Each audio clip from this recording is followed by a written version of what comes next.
계시록 1장은 사도 요한이 pat모섬 채석장에서 노역을 하다가 하나님께 계시를 받는 상황과 그 계시 내용을 기록한 것입니다. 계시록 1장을 6가지로 정리해 볼 수가 있습니다. 1절부터 3절까지는 계시록 선언입니다. 위대한 역사의 위대한 선언이죠. 4절부터 6절까지는 7교회에 보내는 안부 인사입니다. 계시록의 양식은 서간체, 편지 형식이기 때문에 안부 인사가 들어가죠. 그리고 이제 7절과 8절 2절은 계시록을 한마디로 요약한 예언입니다. 계시록 전체는 미래에 대한 예언이죠. 그것을 요약한 예언입니다. 그리고 이제 9절부터 11절까지는 설명입니다. 무슨 설명이냐? 계시를 받을 때의 상황에 대한 설명입니다. 그리고 본격적으로 12절부터 16절까지는 환상을 보았을 때 그 본 내용입니다. 요한은 환상 중에 무엇을 보았을까요? 예수님에 대한 10가지 모습입니다. 그리고 마지막 6번째는 17절부터 20절까지 요한이 환상을 보고 너무 놀라서 탈진이 됩니다. 그때 예수님께서 오셔서 위로하시면서 주신 말씀이 바로 6번째 내용이 되겠습니다. 거듭 말씀드리지만 성경은 한 절 한 절을 읽고 공부하는 방법이 중요합니다. 중요하지 않다고 생각한 9절까지 풀어야 비로소 비밀의 문이 열리는 마지막 퍼즐이 될 수가 있습니다. 이제는 시대적으로 성경이 열린 시대입니다. 성경이 열렸다라고 하는 말의 의미는 매우 중요합니다. 성경이 열리면 세상은 어떻게 되는가?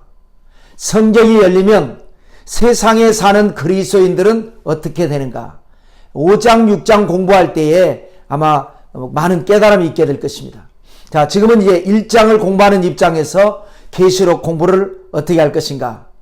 지금까지는 누군가 꿰서 가르쳐주면 성경을 읽어보지 않고 확인해 보지 않고 그대로 믿었죠. 물론 섬기시는 교회 담임 목사님이 꿰 주었다면 그대로 믿고 따라도 됩니다. 왜냐하면 포도나무에 붙은 가지이기 때문에 그렇습니다. 이것이 바로 아브라함의 언약이요, 다윗의 언약, 소금 언약이요, 교회의 언약입니다. 교회는 주님의 언약이 있습니다. 요한복음 10장 1절에 보시면 내가 진실로 진실로 너희에게 이르노니 문을 통하여 양의 우리에 들어가지 아니하고 다른 데로 넘어가는 자는 절도며 강도요 그랬습니다. 지금 이 시대는 말세 시대입니다. 말세는 미혹의 시대입니다. 교회는 주님이 피로 값주고 세우셨기 때문에 잘못되면 하나님께서 책임져 주십니다. 그런데 교회 밖에서 기가 막히게 그럴듯하게 계시록을 푼다 할지라도 그의 입에서 교회를 비방하고 그래서 성도들로 하여금 시험 들게 한다면 그는 하나님의 사람이 아닙니다. 여러분이 계시록 공부를 22장까지 다 마쳤을 때에 그 결과로 주님을 더 사랑하게 되고 교회 생활을 더 열심히 하게 됐다. 공부 잘한 겁니다. 반대로 계시록 공부를 마쳤을 때에 교회가 멀어지고 예배가 멀어진다면 공부 잘못한 겁니다. 자, 그리고 계시록을 공부하는 자세가 아주 중요합니다. 하나님에 대한 자세, 진리에 대한 것은 뭐냐? 올바른 마음이죠. 우리가 팔복 중에 하나가 마태복음 5장 8절에 보면 마음이 청결한 자는 복이 있나니 그들이 하나님을 볼 것이며 그랬습니다. 여러분, 아무나 하나님을 볼 수 있는 게 아닙니다. 마음이 청결한 사람만이 하나님을 볼 수가 있습니다. 마찬가지입니다. 마음이 청결한 사람만이 계시록이 열리는 겁니다. 계시록이 열리면 미래 비밀이 열립니다. 그래서 구약에 뭐라 그랬습니까? 마음의 할례를 행하라. 신약에서는요, 회개하라. 천국이 가까웠느니라 그랬습니다. 자, 계시록 1장 6가지 내용을 들어가겠습니다. 첫째로 선언입니다. 선언이란 뭐냐? 널리 펴서 알린다는 겁니다. 엄청난 하나님의 계신데 선언이 빠질 수 없죠.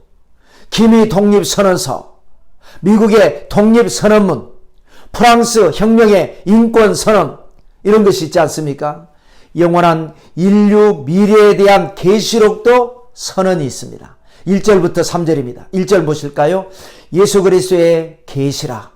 이는 하나님이 그에게 주사 반드시 속히 일어날 일들을 그 종들에게 보이시려고 그의 천사를 그 종 요한에게 보내어 알게 하신 것이라. 예수 그리스도의 계시라. 위대한 장엄한 선포입니다. 요한계시록은 어떤 계시냐? 예수님이 주신 계시입니다. 그리고 예수님에 대한 계시입니다. 또 반드시 속히 일어날 일을 그 종들에게 보이시려고. 그래서 계시록의 예언은 반드시 일어날 일이고 속히 일어날 일이고, 그리고 그 일어날 일들을 종들에게 보이시려고 준비된 하나님의 사람들에게, 이런 의미가 되겠습니다. 2절 보실까요? 요한은 하나님의 말씀과 예수 그리스도의 증거, 곧 자기가 본 것을 다 증언하였느니라. 사람마다 물론 다르겠지만 자기가 보고 들은 것을 100% 전달한다라는 것은 쉽지 않습니다.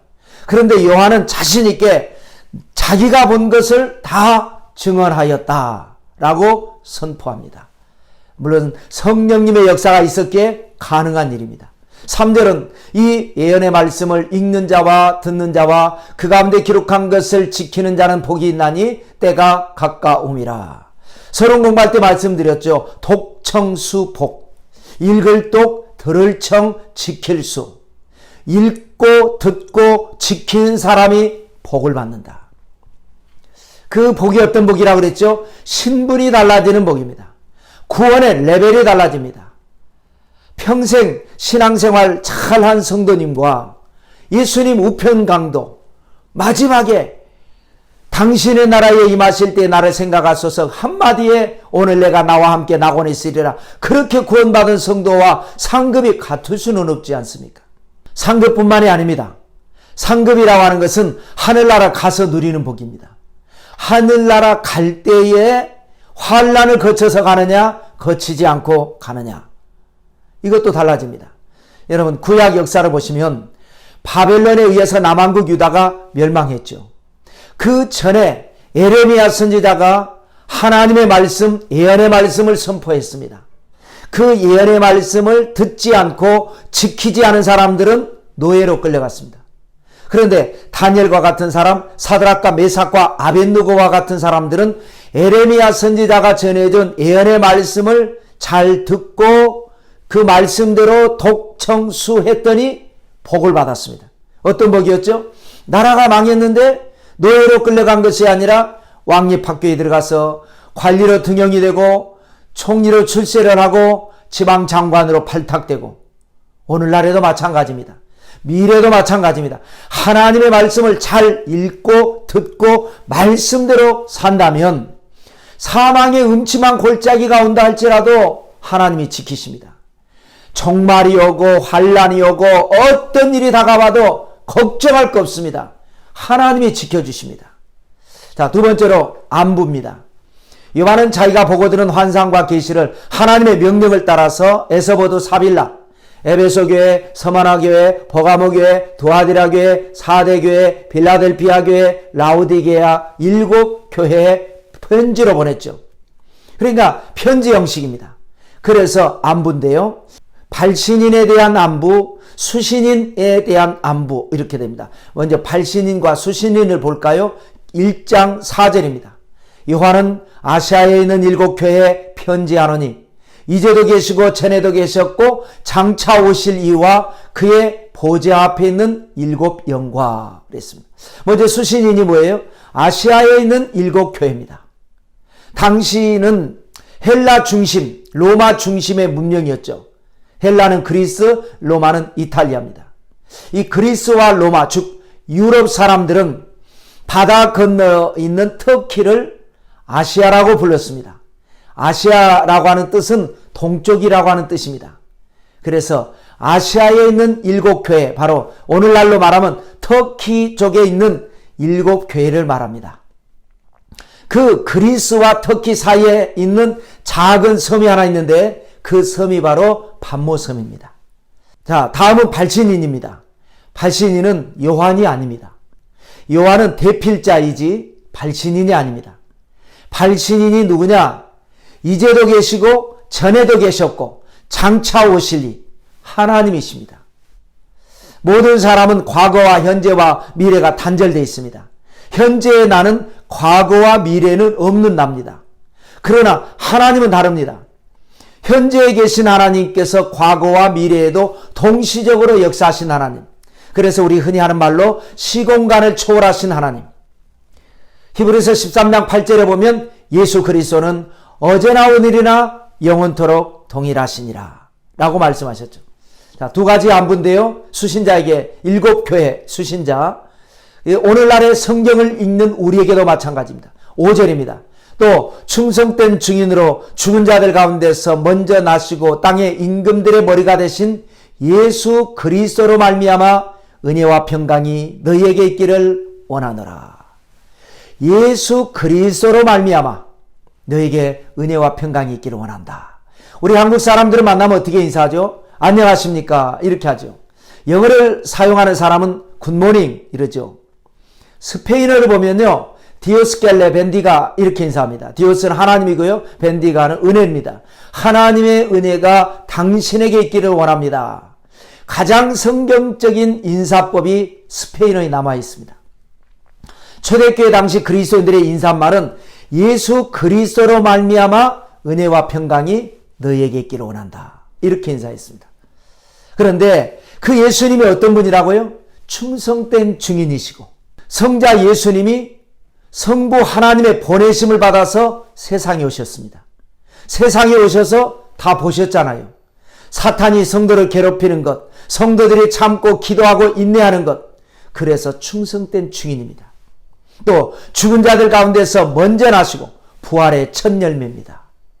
그 다음에 땅의 임금들의 머리가 되신 예수님, 승천하셔서 만왕의 왕이 되신 예수님, 그 예수 그리스도로 말미암아 은혜와 평강이 너희에게 있기를 원하노라.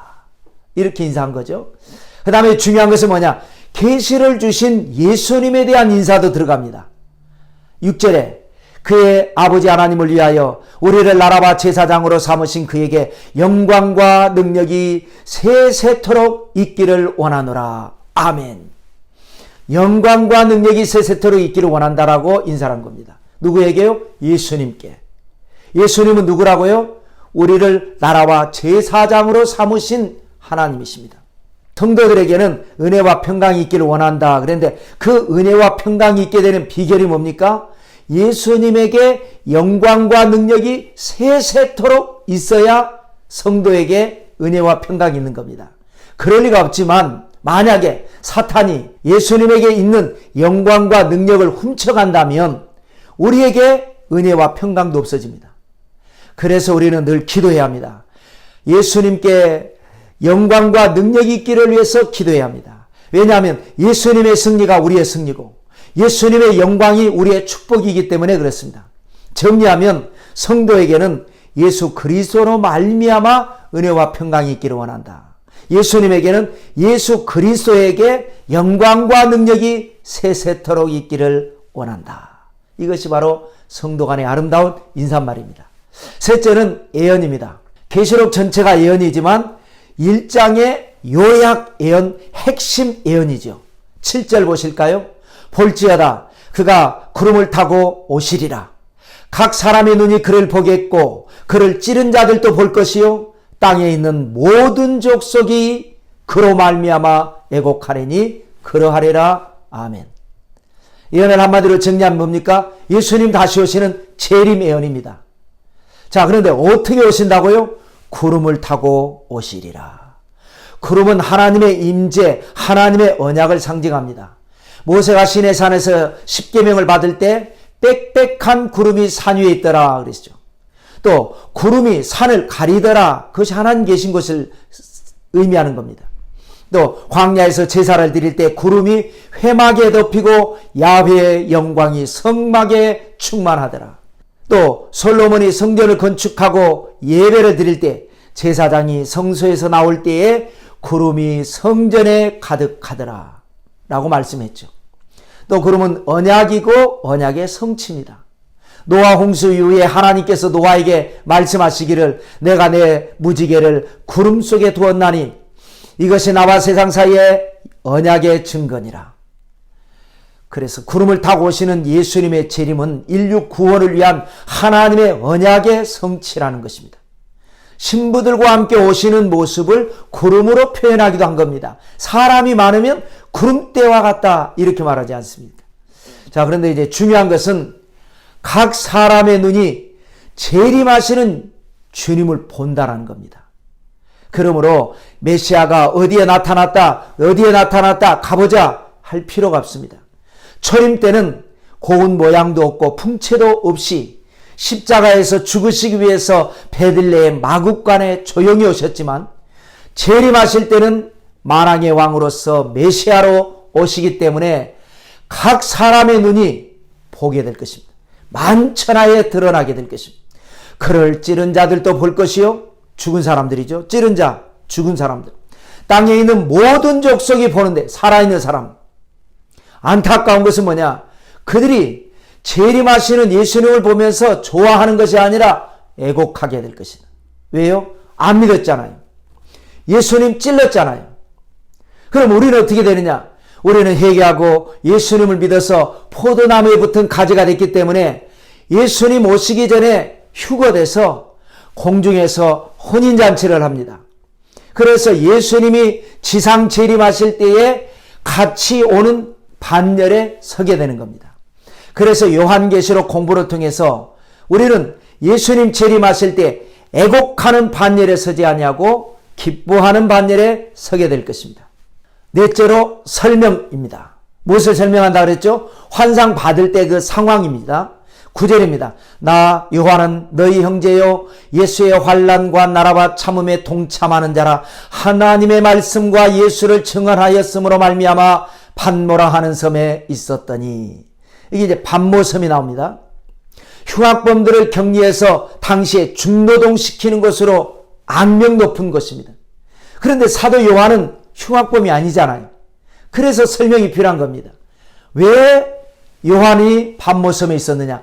하나님의 말씀과 예수님을 증언하는 것 때문에 있었다는 거예요.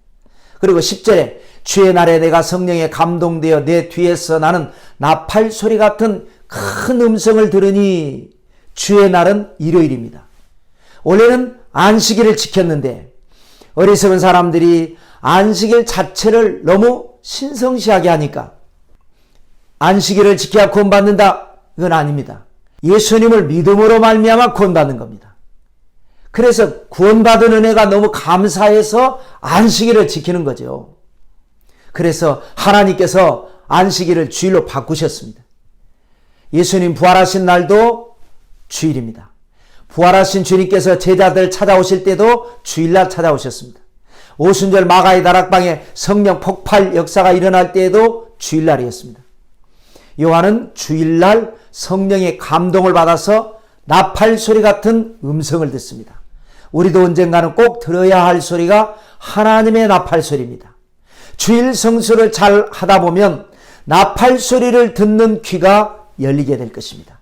데살로니가전서 4장 16절과 17절에 주께서 호령과 천사장의 소리와 하나님의 나팔로 치니 하늘로부터 강림하시리니 그리스도 안에서 죽은 자들이 먼저 일어나고 그 후에 우리 살아남은 자들도 그들과 함께 구름 속으로 끌어올려 공중에서 주를 영접하게 하시리니 그리하여 우리가 항상 주와 함께 있으리라.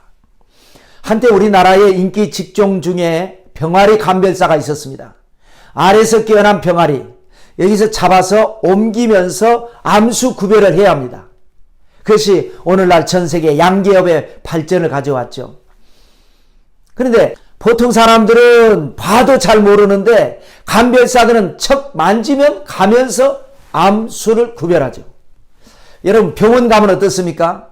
혈관 주사를 잘 넣는 간호사가 있고 혈관을 잘 못 찾아서 자꾸 찔러대는 간호사도 있죠. 미숙해서 그렇습니다. 신앙도 마찬가지입니다.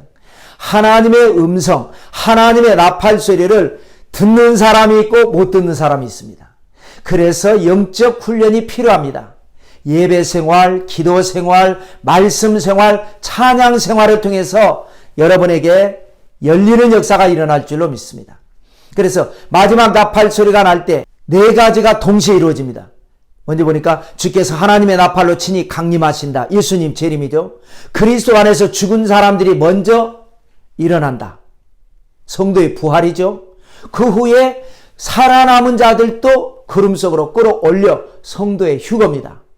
그리하여 우리가 항상 주와 함께 있으리라. 영원한 천국입니다. 재림하실 때에 죽은 자들이 부활하고 살아있는 자들은 휴거되고 그래서 천국이 열린다. 여기 같이 이어지는 겁니다. 11절에 이르되 내가 보는 것을 두루마리에 써서 에베소, 서머나, 버가모, 두아디라, 사대, 빌라델피아, 라오디게아 등 7교회에 보내라 하시기로. 7교회는 과거 지나간 교회만이 아닙니다. 오늘날 우리에게 어떤 의미가 있을 것인가? 이거는 다음 주부터 차근차근 공부하도록 하겠습니다. 다섯 번째 가겠습니다. 환상입니다. 12절부터 16절까지 5개 절에 걸쳐서 요한은 환상 중에 본 예수님에 대한 10가지 모습을 열거합니다. 그래서 2장에는 에서버두 4교회, 3장에는 사빌라 3교회에 보내는 안부에서 이 예수님의 10가지 모습 중에서 이 언급되는 것들이 있습니다. 다시 그러니까 2장과 3장에 이 내용이 나온다는 거죠. 그러므로 여기에서는 간단하게 10가지 환상 모습은 언급만 하고 넘어가도록 하겠습니다. 여기서 이제 언급을 했기 때문에 2장, 3장 공부할 때 기억이 나고 이해하는 데 도움이 되실 것입니다. 자, 사도 요한이 본 환상 예수님의 10가지 모습을 보겠습니다. 계시록 1장 12절부터 16절을 읽으면서 말씀드리겠습니다. 몸을 돌이켜 나에게 말한 음성을 알아보려고 돌이킬 때에 7 금촛대를 보았는데 7 금촛대가 첫 번째 모습입니다. 그 다음에 13절에 촛대 사이에 인자 같은 이가 팔에 끌리는 옷을 입고 팔에 끌리는 옷을 입으신 예수님의 모습 두 번째입니다.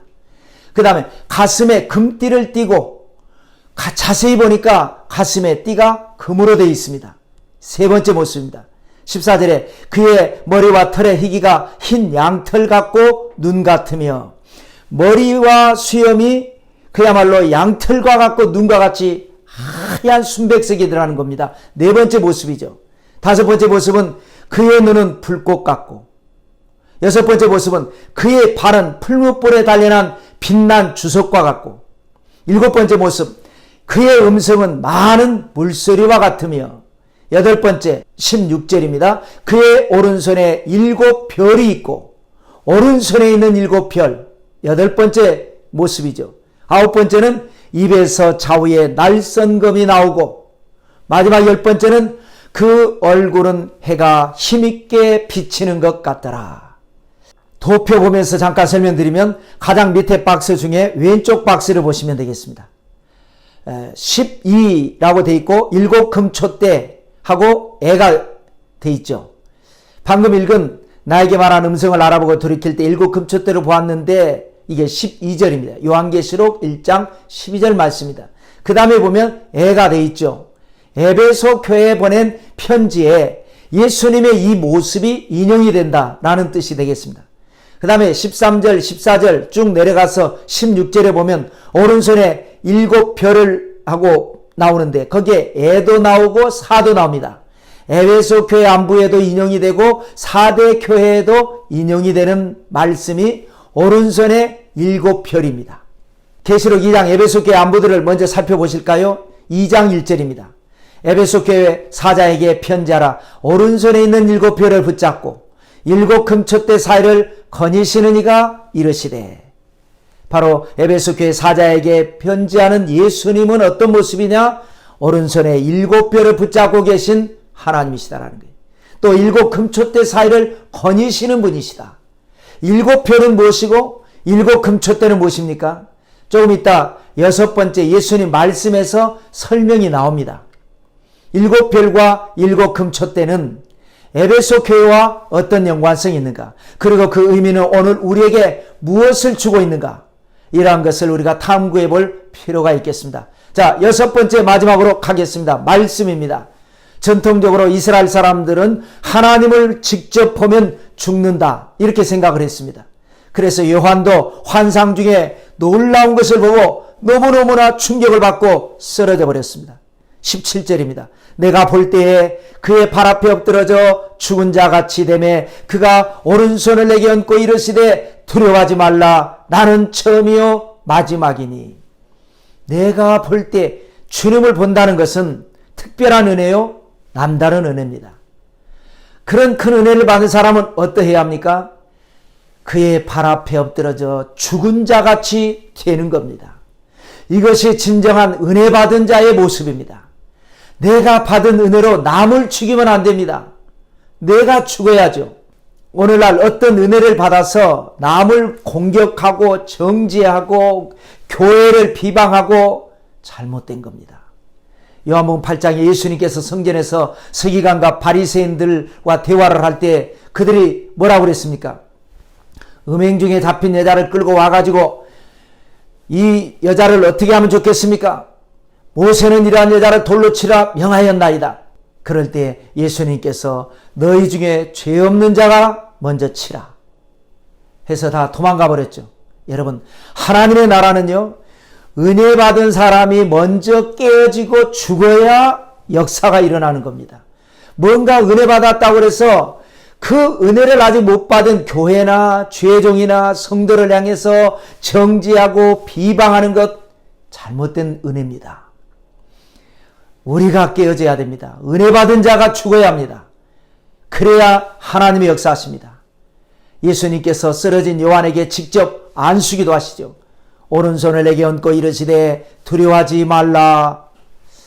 18절입니다. 내가 전에 죽었었노라 볼지어다 이제 세세토록 살아있어 사망과 음부의 열쇠를 가졌노니. 전에 죽었었노라 십자가를 의미하는 겁니다. 이제 세세토록 살아있다 부활의 사건을 의미합니다. 사망과 음부의 열쇠를 가지고 있다 사탄의 권세를 정복했다라고 하는 의미입니다. 19절입니다. 그러므로 내 본 것과 지금 있는 일과 장차 될 일을 기록하라. 기록을 세 가지로 분류해서 생각해 볼 수 있죠. 본 것, 요한이 본 환상, 그래서 그것이 계시록 1장이죠. 이제 있는 일, 7교회가 겪고 있는 일입니다. 그래서 7교회에 보낸 편지 내용이 계시록 2장, 3장이 이 내용이 되겠습니다. 그리고 세 번째 내용은 뭡니까? 장차 될 일을 기록하라. 그래서 계시록 4장부터 마지막까지 인류 미래의 비밀에 대한 이야기가 되겠습니다. 20절에 내가 본 것은 내 오른손에 7별의 비밀과 또 7금촛대라. 7별은 7교회의 사자요 7촛대는 7교회니라. 여기서 특별하게 10가지 중에서 2가지는 설명이 나와 있습니다. 7별이 뭐라고요? 7교회의 사자입니다. 에서버드 사빌라, 교회를 섬기는 하나님의 종. 하나님의 종이라는 것은 모든 성도를 대표하는 것이기 때문에 모든 성도들을 다 같이 얘기하는 겁니다. 또 7촛대는 뭡니까? 7교회니라. 에서버드 사빌라 교회니라. 교회도 마찬가지입니다. 교회란 공동체 모임을 의미합니다. 교회를 섬기는 모든 성도들 가운데 거니시는 주님. 그런데 당시에 다른 교회들도 많았습니다. 예루살렘 교회도 있고 처음으로 선교를 한 안디옥 교회도 있고 고린도 교회, 필립보 교회, 로마 교회 많은 교회가 있는데 왜 아시아에 있는 7교회에 이 편지를 보내라고 했을까? 차츰 우리가 공부하면서 찾아가야 될 문제가 되겠죠. 자, 다음 주에는 7교회에 보낸 편지 내용이 되겠습니다. 그 7교회는 우리에게 어떤 의미가 있는가 기대하시고 공부하시면서 하나님의 큰 은혜와 축복 받아 누리게 되시기를 축원합니다. 할렐루야.